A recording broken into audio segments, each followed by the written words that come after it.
拿破仑，一个身材矮小的科西嘉少年，却用想象力征服了整个欧洲。他以个人非凡的努力，从一名科西嘉岛的少年成长为法兰西人的皇帝，叱咤欧洲20余年。1769年，他出生在科西嘉岛上一个落魄的贵族家庭。父亲卡尔罗没有丰厚的家资，唯一拥有的只是贵族血统。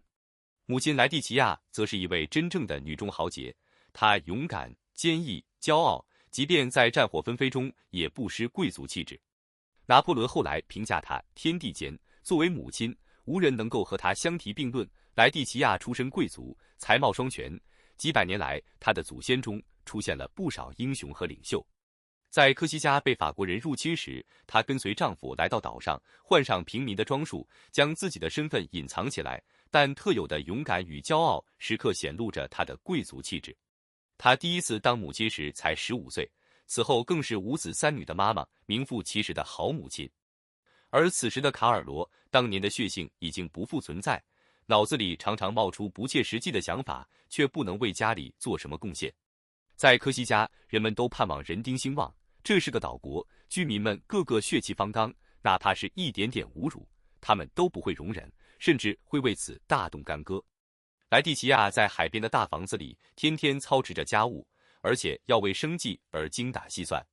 8个子女的生活是件让人头疼的事，孩子们会经常听到父母为了钱而叹息。最后，卡尔罗决定为了孩子们的将来去法国，带着2个大儿子和女儿乘船到了凡尔赛宫。少年时代的拿破仑并不起眼，他身材矮小，不会说法语，穿着寒酸，在布里埃纳军校里被法国贵族子弟嘲笑为科西嘉的野人。但他从不屈服，他在花园里圈占了一块领地，任何入侵者都会被他挥舞锄头赶出去。有老师评价他，这孩子像块花岗岩，心里如同火山，随时有喷发的可能。法国的贵族孩子们取笑他，看啊，这就是科西嘉的贵族。如果科西嘉人真的是英雄，怎么会被我们的勇士打败？小拿破仑被激怒了，那是因为力量相差悬殊。等着吧，再过几年，看我怎么修理你们这些法国人。法国的小贵族们不屑地讥讽他，你不过是个法官助理的儿子罢了。小拿破仑忍无可忍，动手攻击那些孩子们。为此，他受到了处罚，放学后被留在教室，不许回家。他写信给父亲，我不想为自己的贫穷辩解，但绝不容忍那些外国男孩们的嘲讽，他们不过是比我多了些钱而已，在人格上，我丝毫不会逊色于他们。要我向这些富人子弟低头认错吗？不可能。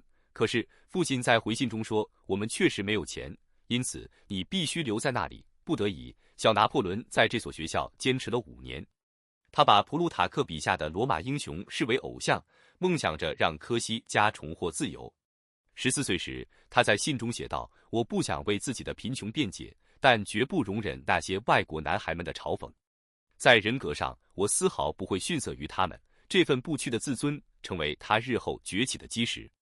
他的教官在毕业鉴定中写道，为人沉稳，勤奋向上，学习刻苦，处处用榜样来激励自己，但他性格内向，不善言谈，喜欢独处，性情多变，好怒，甚至会待人傲慢，自我观念极强。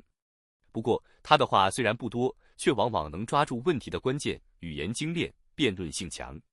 他是个胸怀大志的人。拿破仑第一次系上佩剑时说，只有剑柄是属于法兰西的，剑锋则是我的。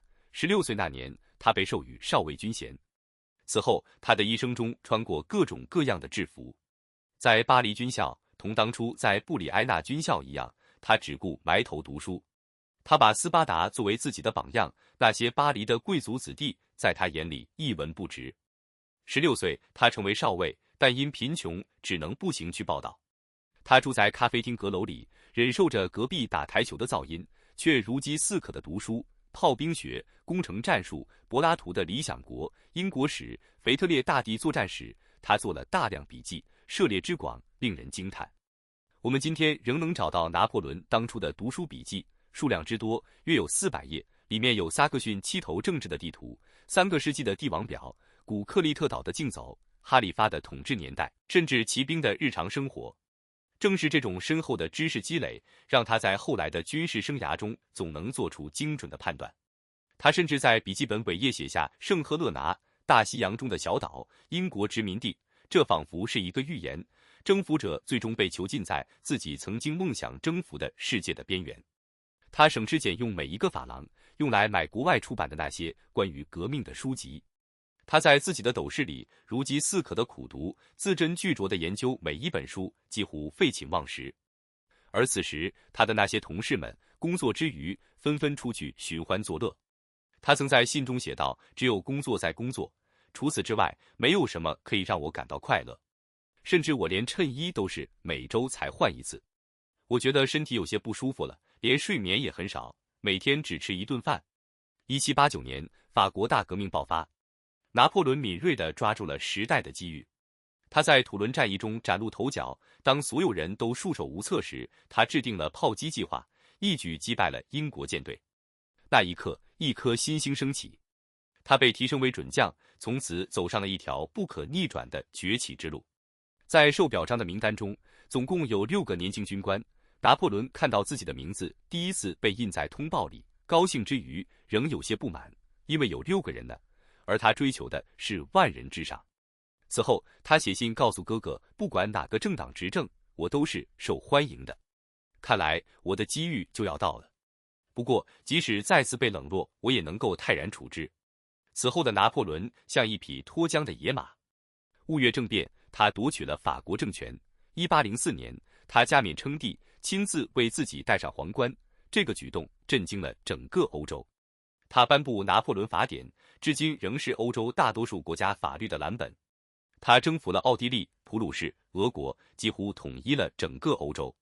他说，统治世界的是想象力。在给约瑟芬的信中，他写道：“亲爱的，我无时无刻不在想着你，你占据了我的思想，为此我已经神魂颠倒，心神不定。温柔可爱的人，你不知道你在我心中是多么的重要。”然而，约瑟芬的不忠让他心碎。在阿克拉战役前夜，他怀着绝望的心情写信给约瑟芬：“我开始恨你，你又蠢又笨，为什么不给我写信？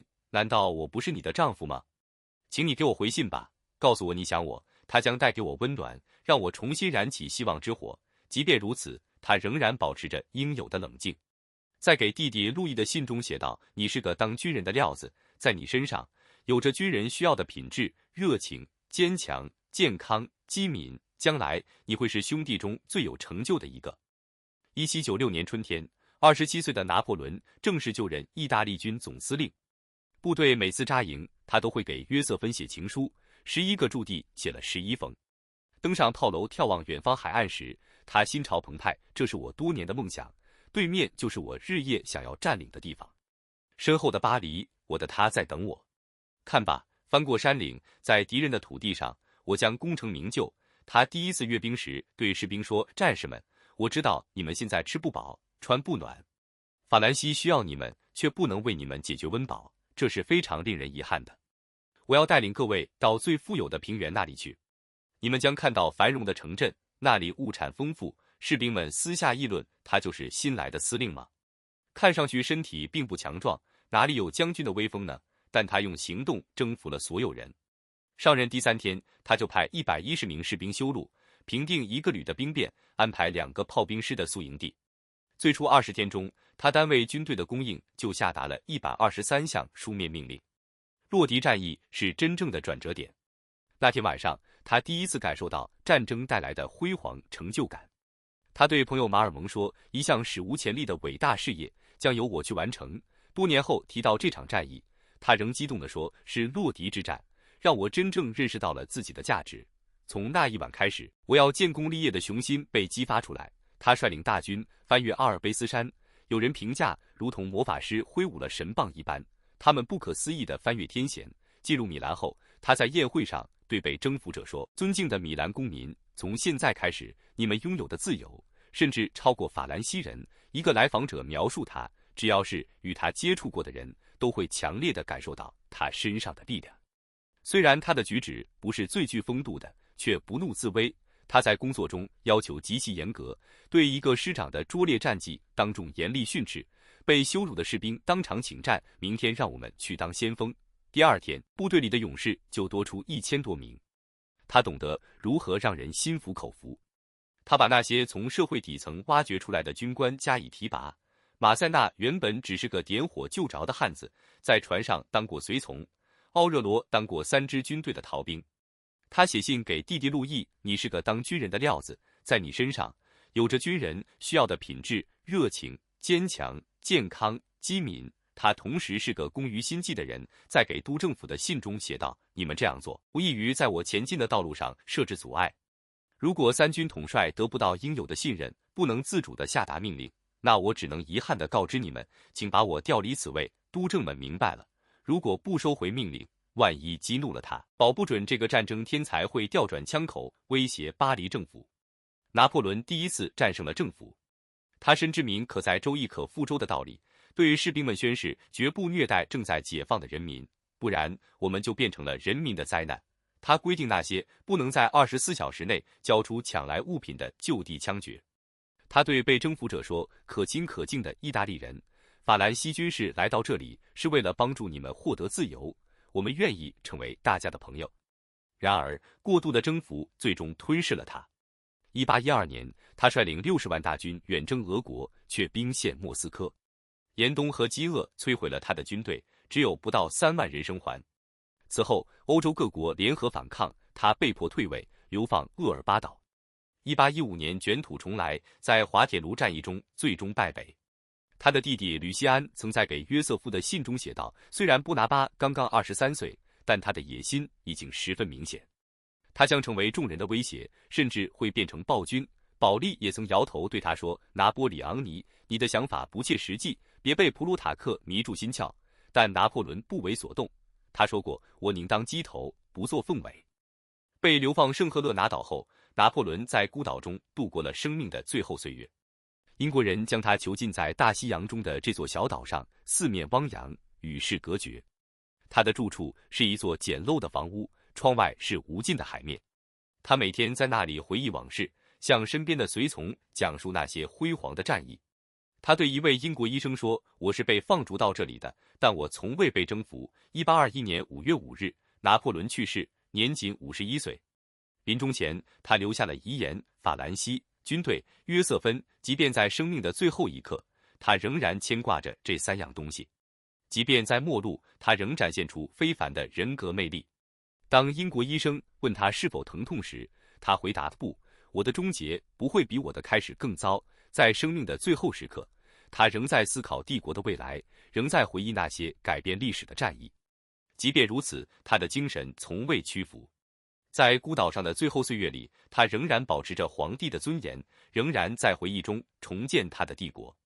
拿破仑的故事告诉我们，个人意志可以改变命运，但过度的野心也会毁灭一切。他的成功源于勤奋、想象力和对机遇的敏锐把握。他的失败源于过度扩张和忽视人性。在今天这个充满机遇和挑战的时代，他的故事提醒我们要有改变世界的勇气，也要有知道何时停下的智慧。真正伟大的不是征服了多少土地，而是影响了多少人心。拿破仑用一生写就了生命的悲歌，他的法典比他的帝国更持久，他的思想比他的军队更强大。正如歌德所说：“我对拿破仑的故事印象颇深，他带给我的震撼丝毫不比圣约翰差。”拿破仑的一生是一个关于想象力的预言。他相信统治世界的是想象力，而他也确实用想象力改变了世界。他的拿破仑法典影响了整个欧洲的法律体系，他的军事战术至今仍被研究，他的名字成为天才和野心的代名词。然而，想象力也是一把双刃剑，当他想象自己可以征服一切时，他也走向了毁灭。在今天这个时代，我们每个人都可以从拿破仑身上学到一些东西，要敢于想象，要敢于行动，要敢于在困境中抓住机遇。但同时，我们也要记住，知道何时停下，比知道何时出发更重要。真正的智慧不是征服世界的野心，而是认识自我的清醒。他称得上前无古人后无来者，用一生写就了生命的悲歌。在他身上，我们会看到自信和勇气，激情与幻想，勤奋与斗志，而他也凭借这些，使自己的人生达到辉煌。正如英国前首相丘吉尔所说，这世界上没有比他更伟大的人了。他从科西嘉岛的贫穷少年到法兰西的皇帝，再到圣赫勒拿岛的阶下囚，用51载的人生上演了一出关于权力、梦想与人性的永恒戏剧，震撼了整个欧洲。全欧洲的热血青年们，没有谁比拿破仑更适合做你们的榜样了。他在所有的西方人中独一无二。